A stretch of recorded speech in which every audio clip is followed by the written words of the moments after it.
Welcome to part 2 of this interview with Uberall's Ana Martinez, where we will discuss client adoption of AI tools, advising clients on AI's role in the local customer journey, and preparing for the future of AI in local business location management. So let's talk about this is a parallel question to the employee question. So you roll this out for clients, you make a bunch of sort of statements about what the capabilities are and how it's going to improve things. What have you seen with clients? Have they embraced it? Have they been tentative? Have you had to make a case to them that it works?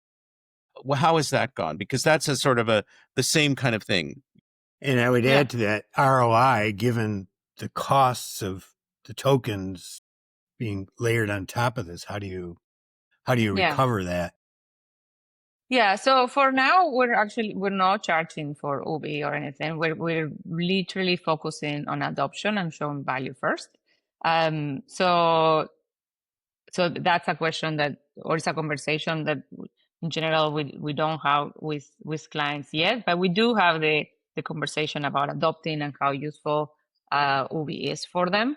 And I think what you see is your classic adoption curve for any technology, right? You have people that are super excited about it and they've been co-building with us, right, and been in our beta program, and they get the early features and they give us feedback. And then you have the ones that maybe because they are more apprehensive or because they're in a company that maybe doesn't allow them, right, to use AI tools, then they're further in the adoption curve, right? So it's honestly, I feel like it's the same as any technology adoption. But in general, we do have some clients that are super excited about it, that the early adopters, and they're the ones that give us the most valuable feedback in terms of what are the use cases that they care most about, how do they use it, what are the things that maybe Ubi can be better or more explicit and stuff like that. Have you seen? I had a couple of questions that kind of came into my head simultaneously, but have you seen some of these early adopters or the super excited people using Ubi in ways that you didn't anticipate, or creatively in some, explain that if you would. Yes, and that's the beauty about this. Because early on when so we've been evolving Ubi, right? So I would say, okay, the first version of Ubi is like it's a knowledge source, right? It's like it knows about your business. You can ask questions about your business and it will just talk to you about it. And like all product managers, right, or like the product managers that are leading this product, they think about, okay, these are the main use cases, right, and this is what we're thinking about it, and then we put it out there to these early adopters, and at the end, you don't know how people are going to interact, right, with these tools, and they were asking questions that we were like, oh, okay, we didn't think about that one. But Ubi was replying, and Ubi was giving useful information. We were asking a question about performance and some other things. And so yes, I think that really early on, it helped us understand that these systems are very undeterministic. You don't know exactly how the users are going to interact with it.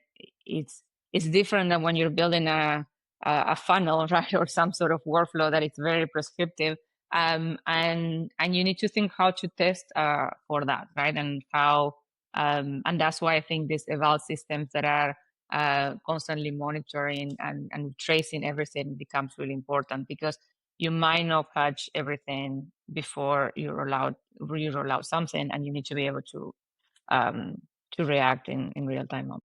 But it's interesting because like reviews, I mean, Mike has long championed, and I've also said this in other contexts, that reviews are an important source of feedback about the business, not just a means to an end, but they provide customer feedback that's invaluable.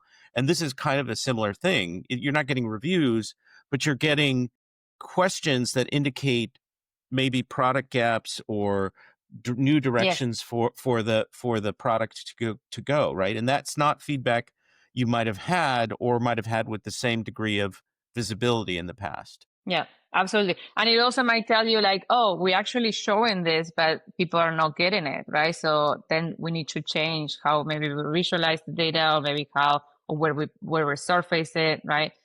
So yes, it absolutely helps you with that as well, to see how much people are understanding the value that they're getting out of your product. And maybe you need to do things a little bit different because of that. Yeah, 100%.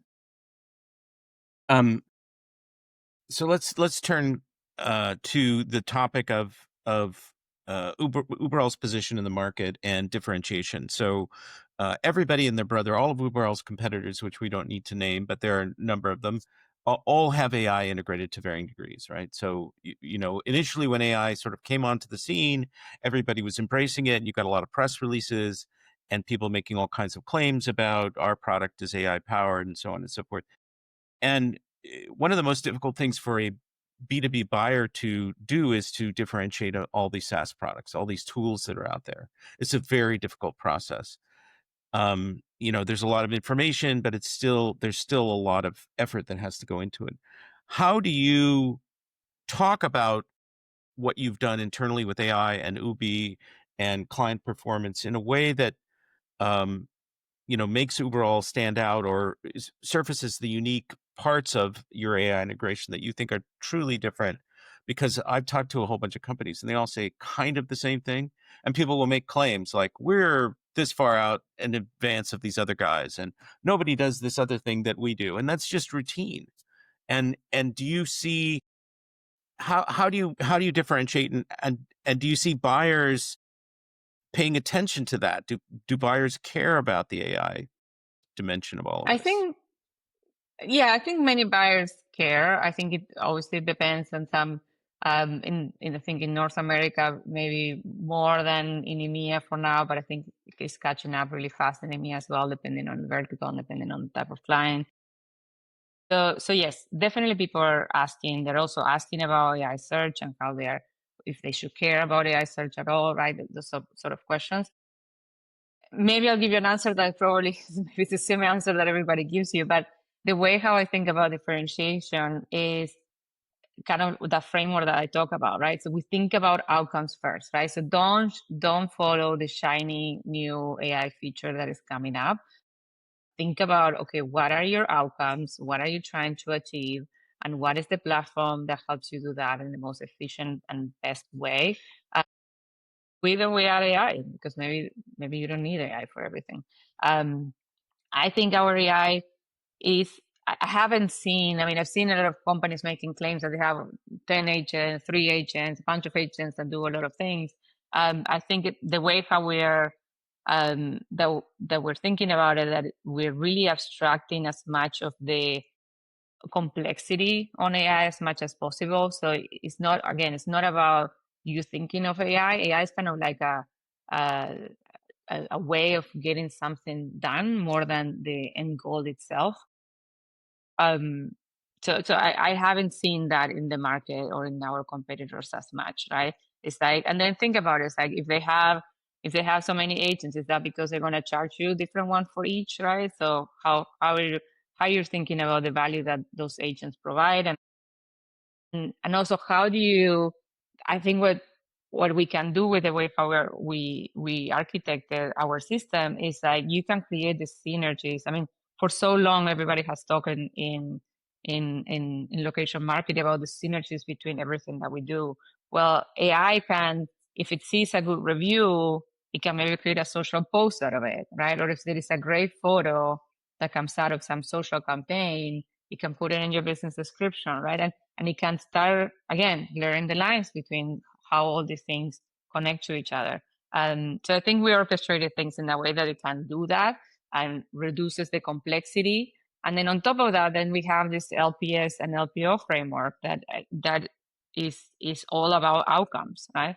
So I think our combination of things works very well because of that, and I don't see that much in the market out there. But I guess I don't know. I'm sure everybody else is something similar. But that's what I see as our differentiation is. Have you retrained the salespeople to speak to those issues? Yeah, I mean, we're constantly talking with the salespeople.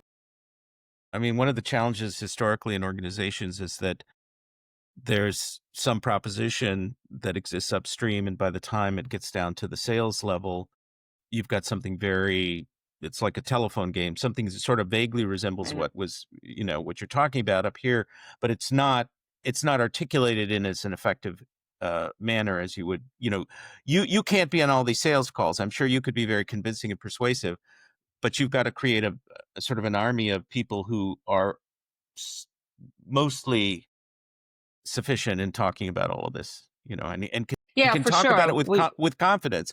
Salespeople often don't know the product well enough to sell it effectively. That's the challenge of sales, I think. Yeah, we put a lot of effort on that, and I mean, we are a fairly large organization and global, but I think we all talk with each other. Like, I have weekly, if not bi-weekly, meetings with VPs of sales, right? And we do enables. I do what is called an AI coffee hours every other week. Where literally anybody in the company is welcome to come, and we talk about all the things and where we're at. We have town halls, we do that, and then there is all the product marketing stuff, right? We have a product marketing team who also focuses on enablement and creating content, more formal content. But we try to go both ways. We try to create a lot of formal content, a lot of training, a lot of internal videos for people to consume, and then we also do informal chats. And it's a constant thing that you have to do, and you can never stop doing.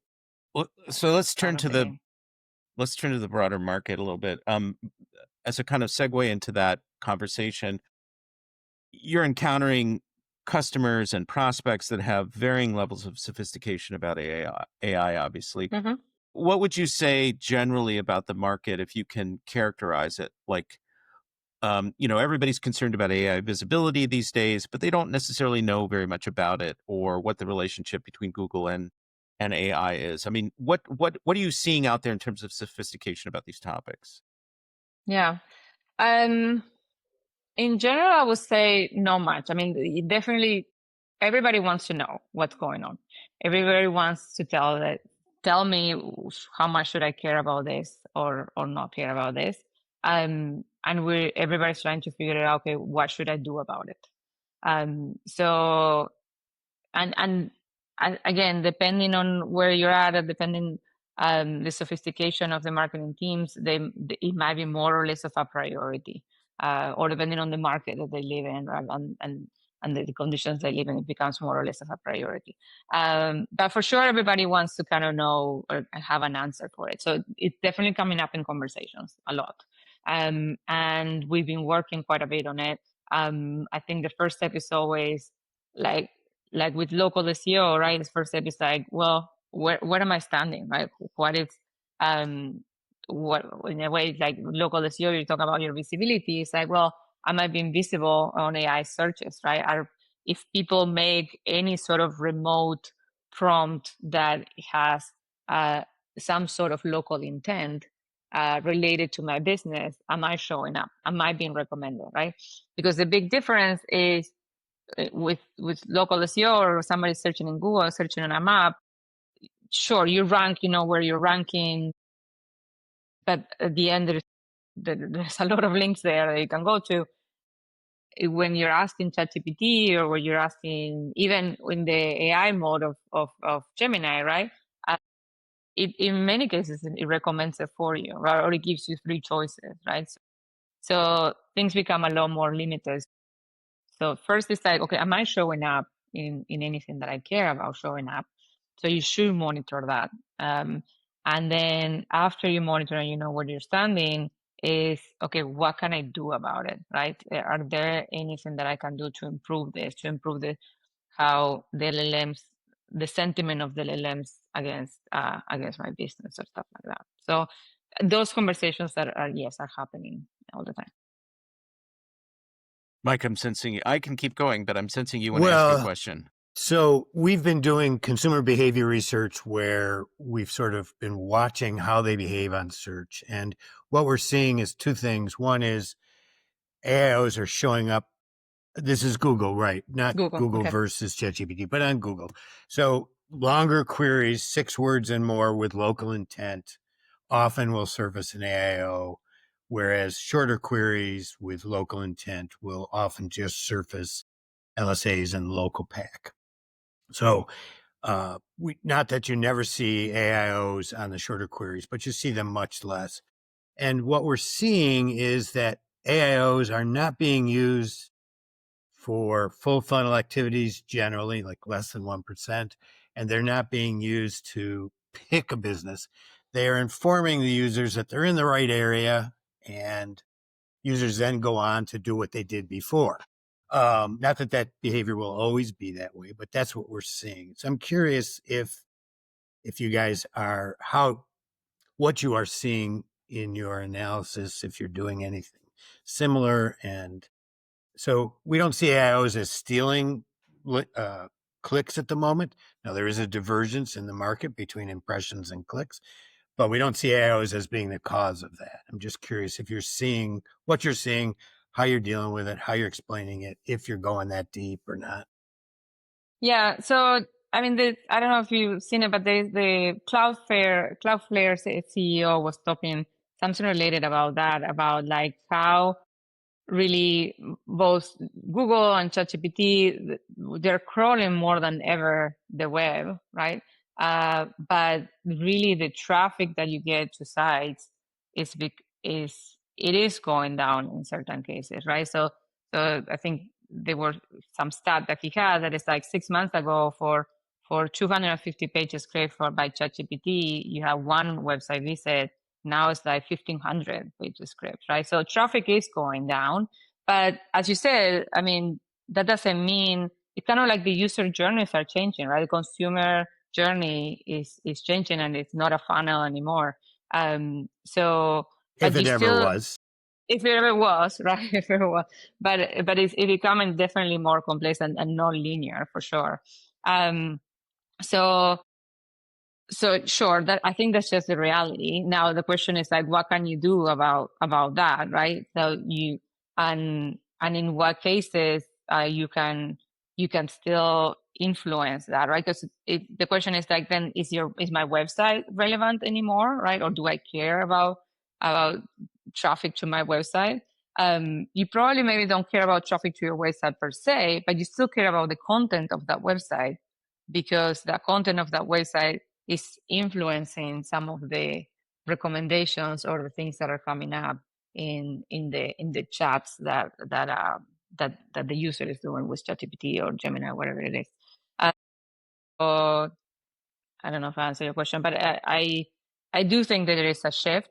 I think there is a shift in consumer behavior, and I think that you need to somewhat monitor and again, what is your outcome, right? What are you trying to achieve, right? Is it foot traffic? Maybe you're still keeping that foot traffic, okay, but keep working at it and keep doing all the best practices that you're doing in local SEO, and on top of that, monitor how you're perceived by all these LLMs, and see if there is any shift that you have to do, right?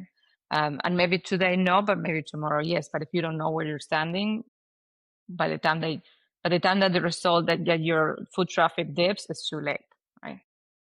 When these brands that your clients come to you and say, how should I think about AI and what role does it play in the customer journey, or what have you, some variation on that, what do you tell them? I mean, you've been answering a version of that question in sort of a more specific way, but at the highest level, what do you tell them? This is an About important AI search, yeah, well, you mean, just about ChatGPT, AI visibility, Google. Do you tell them it's very important for you to show up in AI because that's influencing a certain number of transactions? Do you tell them we still don't know exactly how this is playing in the customer journey, so we're monitoring, but we're trying to figure out what the best optimization tactics are? I mean, what do you tell them when they're looking for advice? yeah. I mean, we tell them a couple of things. First one, that you should know where you're standing, because data never hurts, right? So you should just know. And you should do the best practices that we talk always about local SEO, right? Have your data consistent, right? Have your data well structured, have your local pages or your websites, right? So all those things I think they matter regardless, and they cannot hurt. And they, if anything, they will all still help you for local SEO. So you should look at your reviews. You should reply to your reviews, right? Do all the things that we always say to do. You should still do them. Know where you are standing in AI, and then from then, I think based on what the data that you get, I think then you need to start figuring it out. There's where the path, right, or the decision tree kind of branches, right? And then maybe you need to start thinking about, okay, what's my content strategy for certain prompts that maybe people are doing, or maybe how am I showing up against competitors for certain prompts, and do I care about that? Do I think that that's going to influence my outcome? And if it is, then maybe I need to start thinking about that content strategy. So to me, it's a more kind of like decision tree, right? It's like you start with awareness, you try with your best practices, and then from then on, you branch out based on the data that you have, right? And then you figure it out where you go. That makes sense. It does, although I think that this whole discussion about what's the role of AI in purchase decision making is evolving very quickly. I mean, early on there was the notion that ChatGPT was going to overtake Google's traffic. Obviously, that's not happening at this point, and it may never happen. Google is strengthening its position, arguably, with AI overviews and AI mode. We could have a debate about that. But what is it? What is your opinion? I mean, we haven't talked about citations and being cited in the sources that are being relied upon by ChatGPT. But what is your position on where the market is going and how they need to kind of the cliche is future proof their location information? Yeah. Just sort of stepping back, what do you guys need to have a position on that? What is that position, or you personally need to have a position on that? Yeah, I think you want to leave ChatGPT or OpenAI and Google to fight the fight of who gets the consumers to them, right? It's like you don't want to be in that fight. What you want to do is, regardless of who wins, you are well positioned for it, right? So that's why I think it's important to know how you are performing across all this, how you're performing on rankings, how you're performing on Gemini and in the AI summaries, and how you're performing in ChatGPT, and how you're performing whatever comes out. Meta glasses are coming out now, right? With things as well. So the way how consumers interact with AI will evolve, right? And all these big companies will fight for those interactions. You just need to make sure that you're well positioned regardless of which one wins. So I can hardly wait for an ad in my eyeglasses. Yeah. It's like I am sitting on pins and needles in anticipation of that moment. That will, given that it's Meta, you can be sure that that's going to happen. Well, they actually have a demo. You can, they're coming. Of an ad? Really? Of an ad? Of an ad? Oh my God. You can see it in your lens. You can see it. Yeah, it's like some Textually sci-fi, appropriate. Very minority. Some dystopian sci-fi movie. So you're tracking AI visibility in ChatGPT for brands? Yes. Okay, so your position is kind of agnostic. Build the tools, wait and see how the market develops, and be ready to push people in whatever direction depending on how it plays out. Is that a fair assessment of what you said? I think so. It's like, and again, what is your outcome? Measure against your outcome, and if you're still doing well based on your outcome, then you don't have to worry about all these acronyms and all those things. But I think eventually it will affect all of us, and it will affect all the businesses. Some businesses more than others, depending on the vertical and when it will happen. So you need to be ready to have the tools to know what to do, and do the kind of like the best practices become requirements.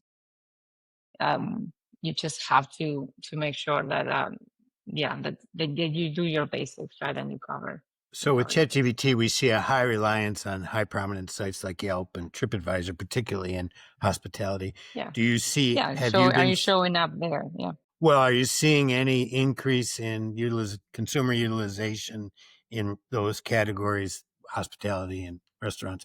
Are you seeing increases coming from Yelp I don't know if and increases, but Tripadvisor? we've seen brands all caring about those directories always. Yelp being very prominent, and TripAdvisor as well, depending on the vertical. And now also the directories related to like Uber Eats. Right? So depending on the verticals, which directories matter the most based on where consumers go. Because also again, that's in some cases where guys get cited. But we track all that, right? You can see that it's like, okay, these are the responses that are coming out of the LLMs for the different LLMs. What are the citations that they're using? So if you know where they're getting the information from, and if you know that you can do something about it, and if you know that your website is not coming up at all, well, maybe there's work for you to do there, right? Because you should be an authoritative source for yourself. Right. And But do if you LLMs don't see see any that, increase in those directories sending traffic to your clients or not? Or sending conversions, getting reviews? Do you see any increase because of ChatGPT's use of those prominent directories? I mean, I can see them and I can articulate that they're more important, but are they more important in the consumer journey is the question I'm asking. And can you see that, or do you have insight into I that? don't have any. No, I don't have like I cannot pinpoint a specific data point for that. But I do see clients caring about it and asking. It's when I was there, we did this report on syndication of, we were trying to understand whether syndication of local business information was actually resulting in a lift for customers, right? Because there were a lot of people saying, a lot of SEOs saying citations really don't matter. There's a few key sites that matter in each vertical, and then after that, it's sort of meaningless. And so I was involved in, Crystal Tang also was involved in a report where we, there was a showing at the end that citations did matter, and there was some variation depending on the number of citations and so on and so forth. Mm-hmm. This is like the best thing that could have happened to that business, that location data syndication business, that you could have imagined, because as people were sort of saying, well, I don't have to pay for those services anymore. That's a waste of money to get my data out to all these directories that nobody cares about. Suddenly AI comes along and here are all these citations showing up in the sources. Yeah. And you can just say, well, now citations really matter for this new medium. And it's you don't have to convince anybody in the way that you used to have to convince people. Right, but which goes to my question, which is there actually an uplift, visible uplift from those sources due to this? That's not TBD. I think naturally, yeah, it's TBD, but naturally, I don't know if it's, again, I don't know if we can measure in traffic anymore, right? So it's not like, okay, from here, I'm going to click and I'm going to go to Yelp, and from Yelp, I'm going to go there. I mean, some people just trust what ChatGPT says, right? And if ChatGPT says it and he got the information out of Yelp, at the end, the user doesn't care. ChatGPT said it, go and I'm gonna go buy it. I'm gonna go and get that service, right? But at the end, which one influenced it? Yes, Yelp influencer or Google influencer, whatever it is. Well, that's yeah. No, go ahead. No, I think it's like, I think you need to be aware what are the citations, right? I think at the end there is a law of diminishing returns. It depends on your vertical, which directories matter, and you should try to understand that. And that's what we also try to do at Uberall, is making sure that we have a network that is the network that matters for you.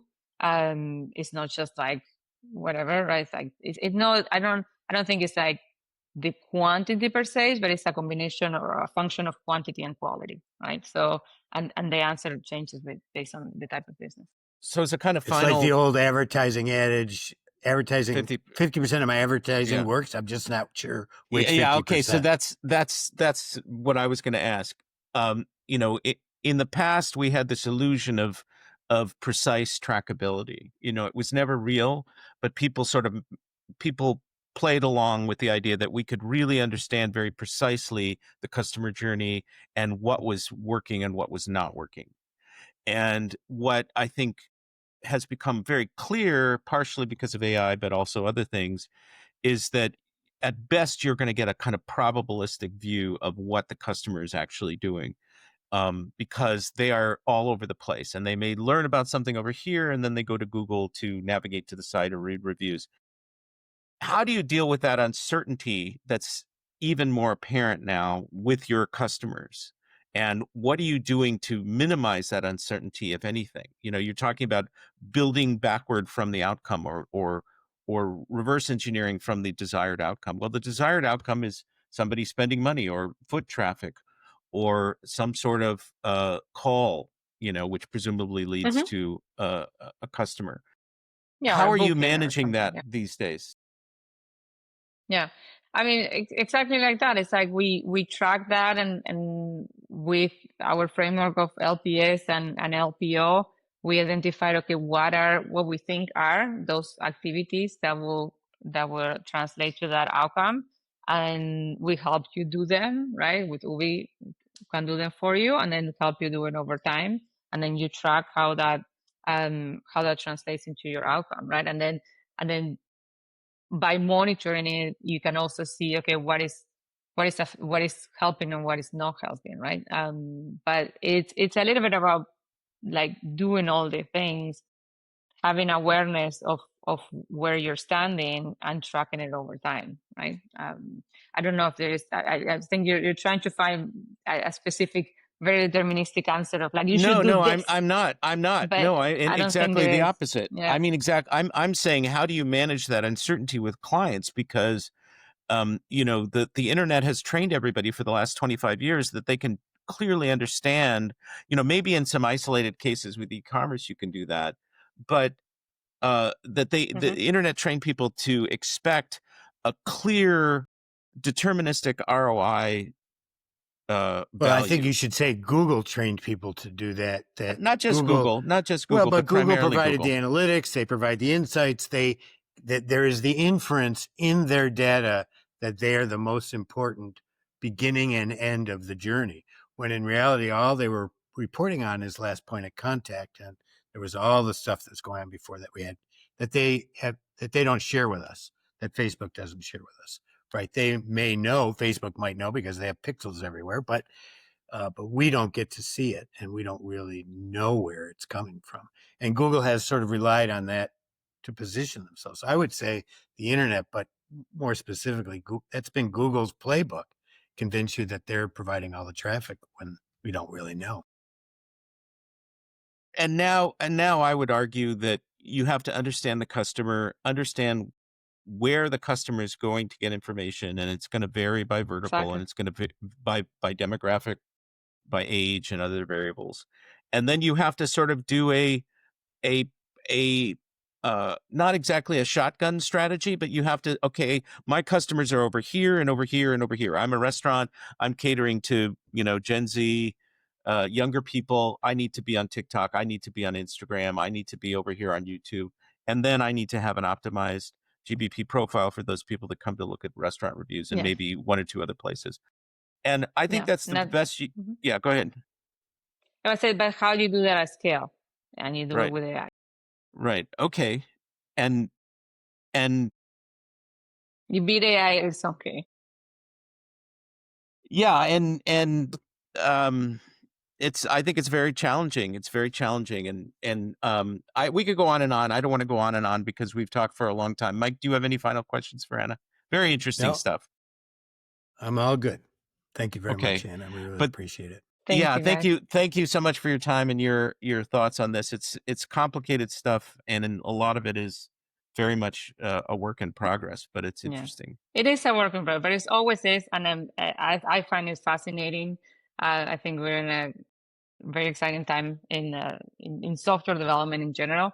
I'm very bullish about what Ubi can do and how we can help clients. And yeah, more than happy to talk to you. It's been great. Okay, all right. Thank you very much.